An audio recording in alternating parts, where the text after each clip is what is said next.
Ramazan ayı Allah Subhanahu wa Ta'ala bergen bir okumuş keremetli ay. Allah Subhanahu wa Ta'ala Ramazanda büt жақсылықтың büt bağlı eşiklerini açkan.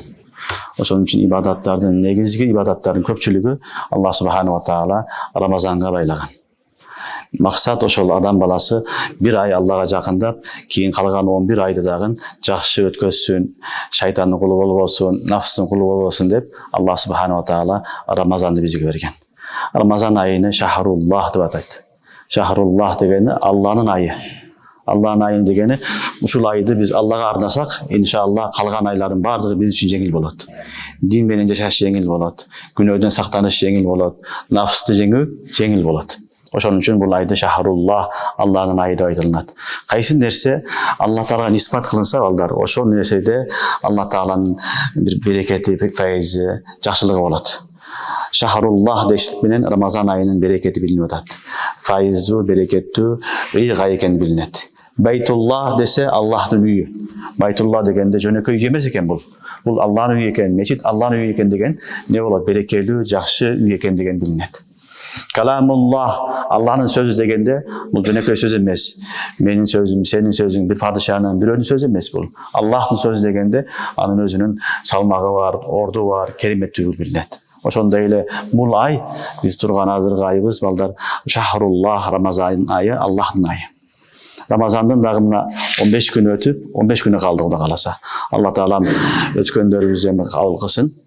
Мындан бияга дагы орозону жакшы кармаганга, ибадат көп кылганга, Куран көп окуганга, зикир көп кылганга Алла баарыбызга товфик берсин. Рамазан айынын балдар фазилеттери аябай көп. Мен бүгүн силерге кыскача бир хадис айтып берейин. Бул хадис Абу Хурайра разıyallahu anhuдан риваят кылынат. Ал хадисте пайгамбар саллаллаху алейхи ва саллям айтат: Рамазан орозо кылмаган адамга, орозо кылмагандарга 5 инам берилет дейт. 5 Allah'ın tarafından soğuk verilet. Aldığınғы ümmetlerge verilgen emez deydi. Murdağı ümmetler de oruza kırmagan. Bırak alarga verilbegen nimet, alarga verilbegen soğuktu Allah Subhanahu wa Ta'ala bizim ümmetke bergen. Oruza bardığına farz bolgan. Kutibe aleykumus siyam kema kutibe alellezine min qablikum. Oşoların birincisi hadiste gelet, Peygamber sallallahu aleyhi ve sellem aytat, adam balasının boğazından çıkan jaman jıt, jagımsız jıt, Allah'ın astında misikten dağın, jıpar jıttı misikten dağın jakşırak deydi. Halufu femit saim. Haluf dep, oşol aşkazan boş kalgandağı çıkan jıt aytat. Adam balası jey berse aşkazan buzulat. Allah Teala aşkazanды darılaş üçün, tazalaş üçün bir ay oruza kılgan. Biraz aşka жүрөбүz дагы, ашкалыктын кадырын билебиз, тамакты жеп, тамактын лаззатын билебиз. Ошол учурда ашкадан бош калганда бир жагымсыз жыт чыгат, бирок ошол жыт Аллахтын астында мисиктен дагы, жыпар жыттуу мисиктен дагы жагымдуураак. Биринчиси бул үммөткө берген Алла Тааланын өзгөчөлүгү. Демек, орозо жөнөкөй нерсе эмес. Орозо калмаган адамга Аллах Subhanahu wa Ta'ala ошондой жагымсыз жыты болсо дагы Алланы сүйөт, Алла Таалага арнаган нематтарыны сөзсүз берет. İkincisi, oruza karmagan adamga hatta semek filme, sudağı balıklar da dua kılat. Kuruktuktağı canavarlar emez. Sudağı balıklar dağın oşul oruza karmadı dep keç-keçeyin Allah Teala oşul oruza karmagan adamdın günösünü keçirgin, özün rahmatını algın dep keç-keçeyin dua kılat deydi. Bu özgöçe ikinci verilgen Allah'ın nimeti. Düşünüyor bu. Üçüncüsü, beş gününe balдар ertemenen kechke чейин жасанат. Kadimki jasalanıp, qoğuz bolup, zinattанып, dayar turat. Uşul oruza adam, karmagan adam kesin, mağa kirsin, ben anı sıylayımın, konoqtoymun dep 5 gününü ertemenen kechke чейин kütöt. Oruza karmagan adamdı. Kadimki de bir adam үйünü jasap, tamaktardı kılıp, konoğunu kütkönдөй, 5 oruza karmagandardı ne kılat eken?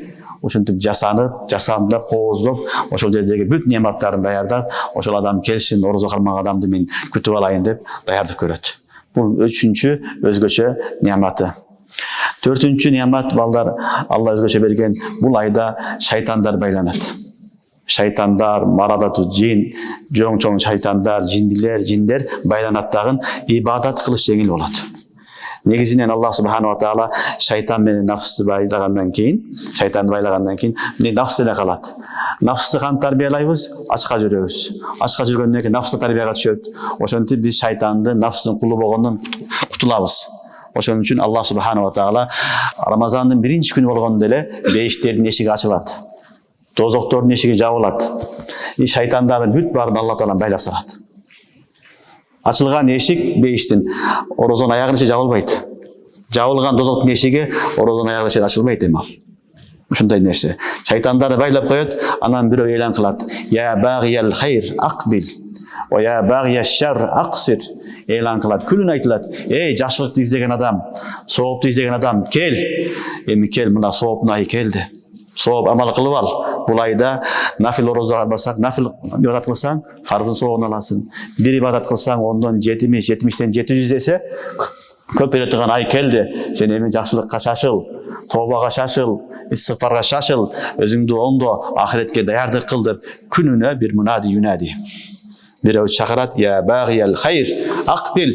Эй, жакшылыкты издеген адам, кел эми, сенин айың келди. Эми ушул жок дегенде бир айды Аллага бер, өзүңдүн ахиретиңе иште деп элан кылат.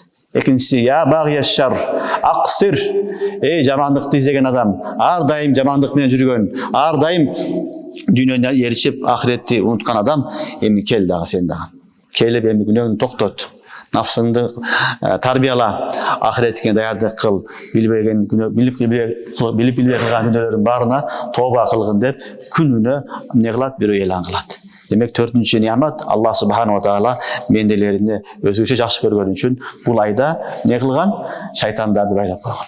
Шайтандар зынжырда турат, шенде турат, алар чыга албайт. Ошон үчүн биз өзүбүздү оңдогонго өтө жакшы шанс бар. Өтө жакшы мүмкүнчүлүк бар. Нафсты кусак менен ачып туруп, кусакты ачырып тарбияласак, иншалла, эмне болду? Кудай кааласа биз нафстын, шайтандын кулу болбостон, Аллахтын кулу болобуз.